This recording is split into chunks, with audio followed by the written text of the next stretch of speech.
Chapter 5 The Thief Lord. I woke up again for the second time that night. This time it was much more peaceful than the first. I had dreamless sleep to thank for that. I shuddered as I remembered the nightmare from my first attempt. Oh well. There is no point in worrying over what you can no longer change. I groggily rose up from the throne. Nausea flooded my system. I groaned and sat back down. What's the matter, Hunter? Stood up too fast? What's it to ya? I asked the dark, empty room. There wasn't another soul in sight. Great, I thought. Now I'm going delusional. I tried getting up again, this time a bit slower. Everything checked out all right, until I started walking. Barely a few steps forward and I was on my hands and knees. Ugh. I do not have time for this, I fumed. I hoped that this wouldn't affect my plans for tonight. If it did, things would take a nasty turn for the worst. Just one foot in front of the other, I mumbled as I rose back to my feet. After many stumbling steps, I managed to somewhat reach the doorway. What was wrong with me? Never before was I so off balance, not even on my first night after I had taken a beating. I had to lean up against the wall of the staircase as I trudged down the tower. Soon I found myself in the first room. I took a deep breath of the cool autumn air. It was refreshing. Fall was always my favorite season. I loved everything about it. The cool down from the blistering summer, the beautiful colors of the leaves, how everything just seemed to wind down a bit. Not to mention it was the time of year when I could finally start wearing my jacket without my mother getting on to me. I always felt naked without it, as if a part of me was missing. The large wooden door was now before me. I nonchalantly grabbed the handle and pulled. Or tried to, at least. What the... I mused, and tried again. The result was the same as the first. I fit my hand in the handle and pulled, but it slipped right through my fingers. Come on! This is getting stupid! Each try resulted in yet another fail and a rise in my temper. No matter what way, angle, or force applied I attempted, my fingers would just not cooperate. I was far past the point of frustration with my sudden lack in basic motor skills. I thrust my hand into the handle and applied enough force for a death grip around it. My fingers curled ever so slowly to mold around the handle, strained and shaking violently. When I finally had a decent grip on the infernal contraption, I ripped the door back as hard as I could. This time, my fingers obeyed, along with the door. A wave of relief flooded me, and a wave of dread followed soon after. It took so much effort to simply open a door. Something was definitely wrong with me. Should I go through with the rest of the plan? A groan from my stomach urged me to continue. It would definitely be a long shot. But think about the reward. You will be fed. The voice inside my head coerced.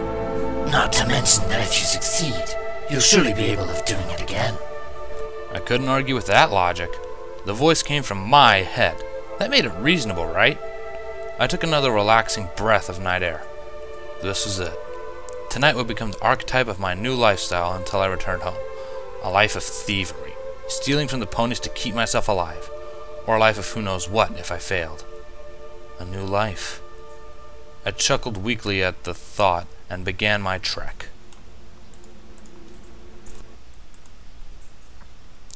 I was surprised I made it to the border. The travel was far too demanding. My condition seemed to worsen the further and further I continued. I had to basically push myself off nearby trees to move forward and lean on them to keep me from falling down again. My hands weren't faring much better. They had become disobedient, twitching out every now and then for no reason whatsoever, becoming numb at the worst possible of times and getting unresponsive when I needed them most. Don't even get me started on swimming across the river. I supposed it could have been worse. I didn't receive any surprise greetings from any of the monsters that Sakura mentioned, or from the ponies. I leaned against the tree where I attacked Fluttershy on my first night and was in quite the predicament. There were barely any other trees between me and the village. Not only did that mean that I didn't have any cover, but it would also become a problem with my little moving disability. The lights were off in the houses in the village, save for a few. Assuming that the ponies were comfortably asleep in their homes, I wouldn't have much of a problem if I had to navigate through the buildings. but that would only be a last resort. Where would the farm be?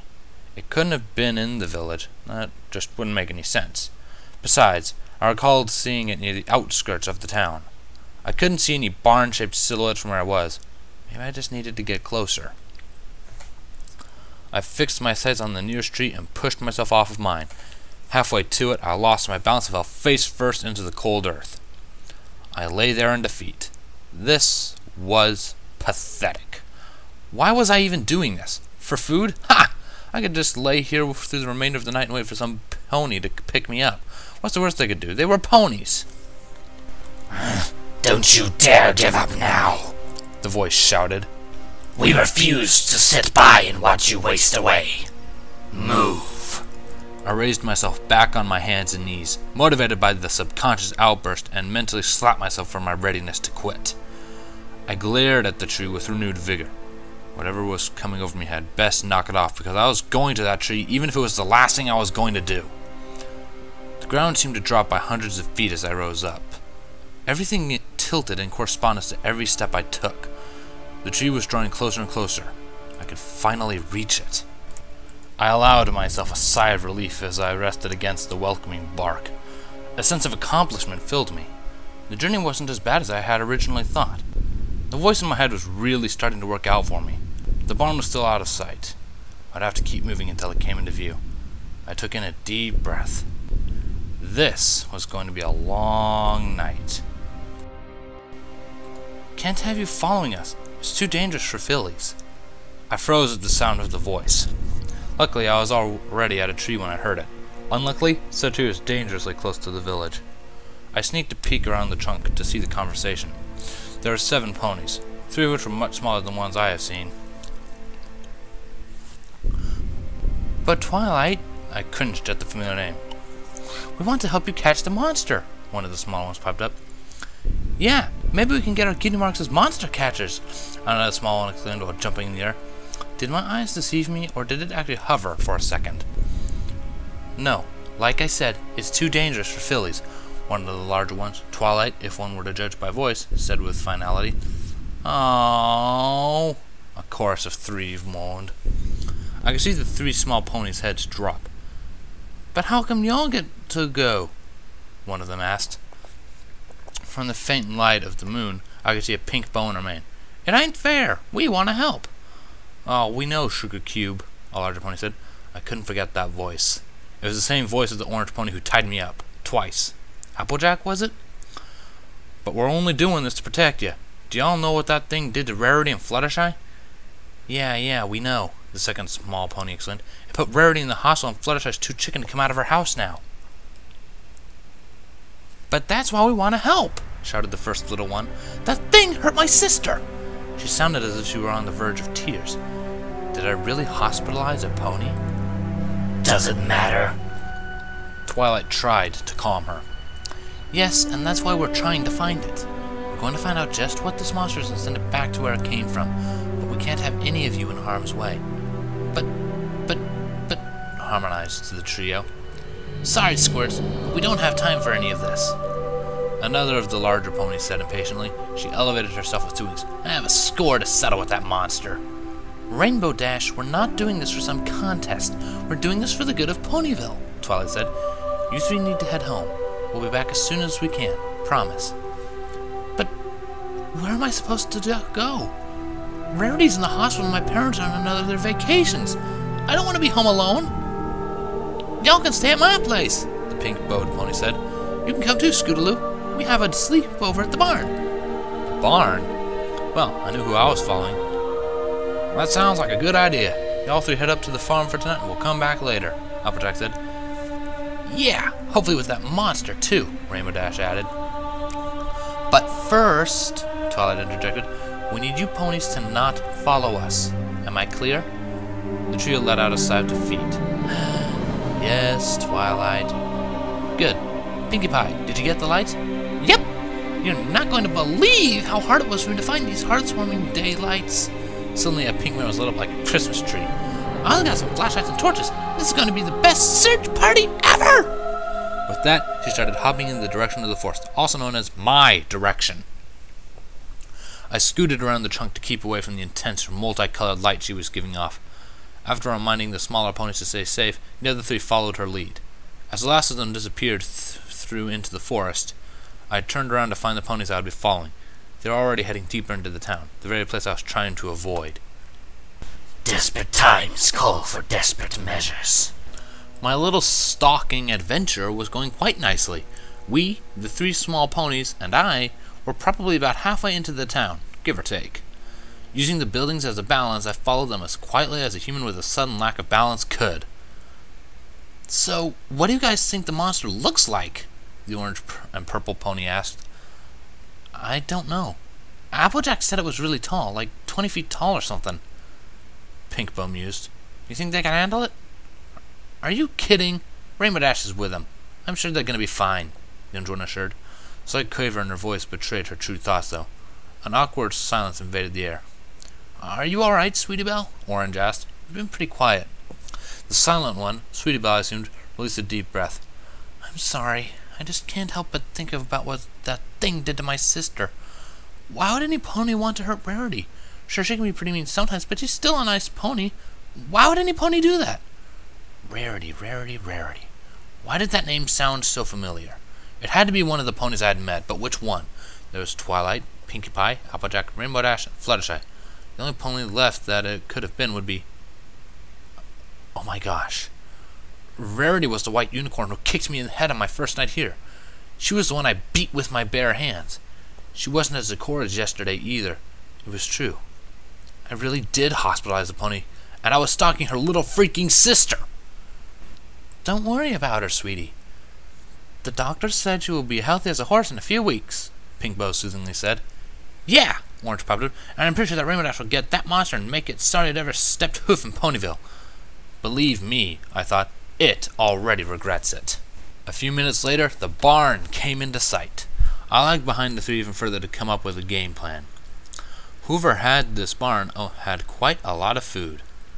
From my position from the entrance, I could see some corn stalks, chicken coops, as well as various other plants. Near the back, I could make out a silhouette of trees. A bright light radiated from the barn entrance as the three ponies approached it. Standing in the entrance, masked in shadows due to the vibrant light shining behind it, stood a rather large pony, both in height and size. Not to say it was fat. No, this pony was muscular. It looked strong enough to deal some major damage if I got on its bad side. Together, the four ponies disappeared inside the building, and the shadows once again dominated the vicinity. Let's get this party started, I muttered to myself. I stumbled my way through the entrance. First order of business, acquire water. I knew water was much more vital to the human body than food. Therefore, it had to be my priority, despite my stomach's 2 cents. The well was my best bet in this department. The bucket was already deep inside the well. It was probably already filled with some water. I couldn't believe my luck. All I had to do was reel it back in. I gripped the handle as best I could and started turning. Immediately, the rusty gears began to loudly groan and protest. A light flickered on in one of the barn windows. I relinquished my shaky hold of the handle and hid as a pony's head stuck out of the illuminated window. An elderly voice pierced the night. You darn rascals! Stay away from our farm, or I'll go with no one on your sorry hide! I waited for the light to fade away before emerging from my hiding place. With those rusty gears acting like an alarm against whoever uses it, the only way I could retrieve the bucket without waking the farm's residents would be by pulling it up by the rope. I rubbed my hands together and started my menial task. The bucket was, unfortunately, bone dry. I couldn't take any more chances with the well, but I could use the river if I stole the bucket. Heck, I was probably going to steal it anyway. I could gather some drinking water from the river until I could come up with a more sanitary way to obtain my water. I unfastened the bucket from the rope and carried it with me. I gathered a random assortment of the vegetables growing in the garden. The bucket made for an excellent carrying basket through the ordeal. This was surprisingly simple. I could easily see myself doing this for a short time. Of course, eventually, the ponies would catch on that their food supply was dwindling, but that was a problem for later. I found myself near the chicken coops. There wasn't anything I could do here. I couldn't cook any eggs or chicken without a fire, not to mention the amount of noise I would create just trying to obtain either. Just then, out of pure bad luck, another headache rocked me off balance. The bucket dropped with an audible thud, awakening the chickens. I dropped to my knees and hutched my pounding skull while the chickens generated an uproar of clucks. The light in the barn snapped back on. A few seconds later, the large barn door swung wide open, revealing 3 silhouettes, 2 pony-shaped and the third canine.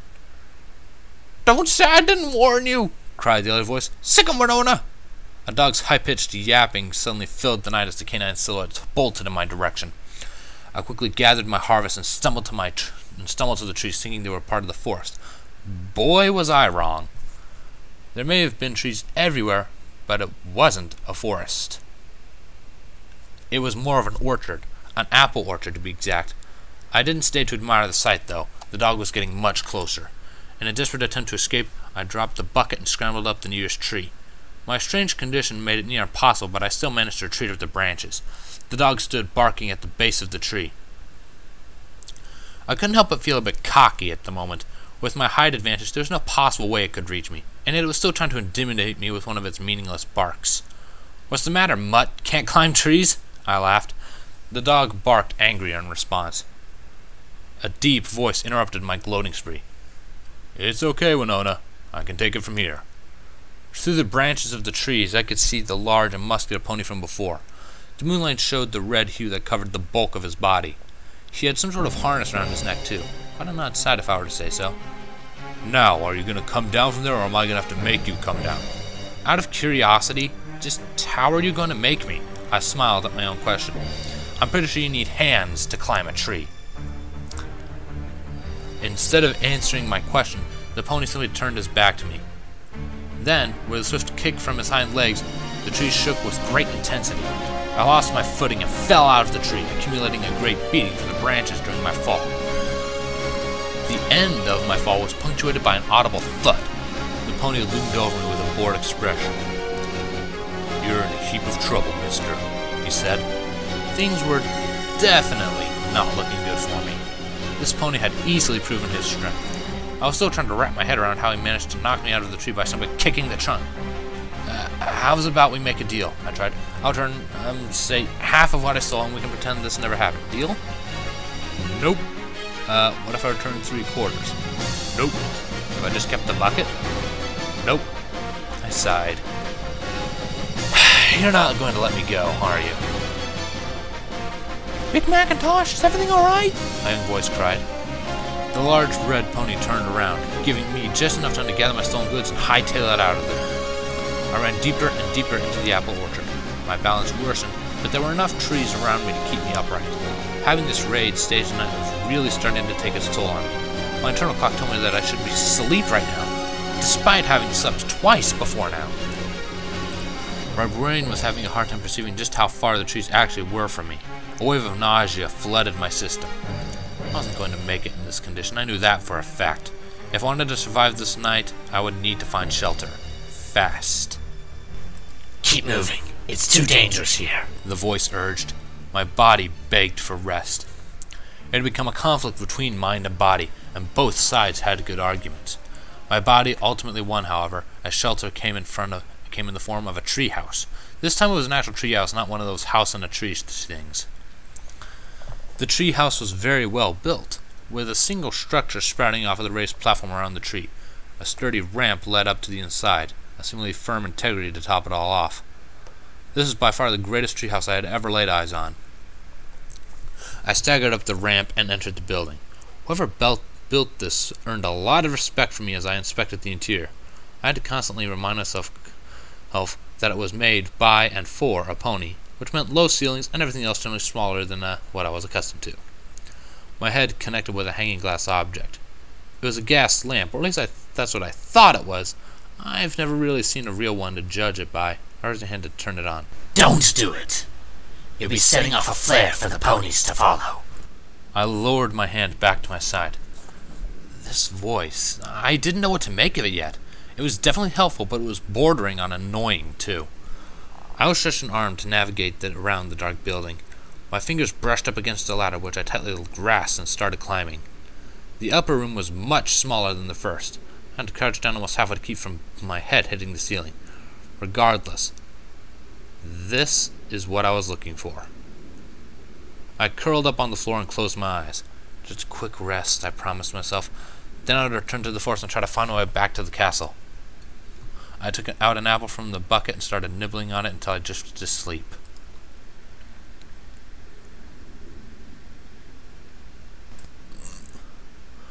I still can't believe that thing outran Big Macintosh, Apple Bloom. My eyes snapped open. Through the window, daylight poured in, flooding everything in its golden rays. I overslept. Badly. It did not outrun him. The thing just got a head start and it was dark out. Sure. And just what the hey is that supposed to mean? Oh, nothing. Just that thing totally creamed your brother in a race. For the last time... A third voice pitched into the conversation. Would you two stop arguing? What if that thing is still around? Oh, please, Sweetie Belle. That thing's pretty long gone by now. My hand twitched. I lifted it into the light to inspect it. Holy crap! The moment the words escaped my mouth, I regretted saying them, but I couldn't think of anything else to do when I saw my hands. Vibrant blue spots polka dotted my twitching hands. They must have been the cause of my disability last night. Did y'all girls hear that? A nervous voice screamed from below. Uh-huh. You reckon we should check it out? There was complete silence for a few seconds. I was staring at my blue spotted hands, trying to find out what could have caused them. A purple mane poked up from the hole in the floor, followed by an orange head with grayish-purple eyes, which widened when they caught sight of me. They had quickly retreated back into the hole. Guys, the monster's in the attic! An urgent voice whispered. What? Two other voices asked, bewildered. What's it doing up there? It was looking at its hands. It looked as if it had some of that poison joke stuff on it.